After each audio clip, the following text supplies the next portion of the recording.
Hey, what is up everyone? Welcome back to our YouTube channel. So for today's video, I'm going to teach you how you can easily cancel your Slack subscription.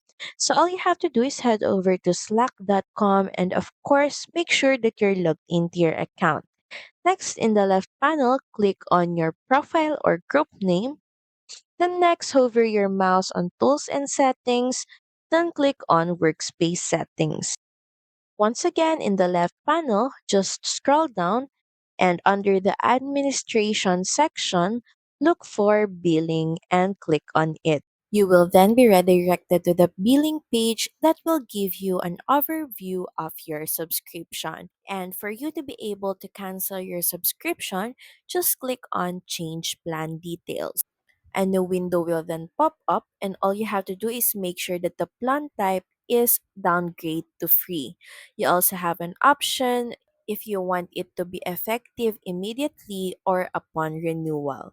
Then once done, just head over and click on continue to check out. So that's pretty much it. Thank you very much for watching this video. I hope that you find this video helpful. And if you do, please don't forget to like, share, and subscribe to the channel. Now we'll see you again on the next one. Bye!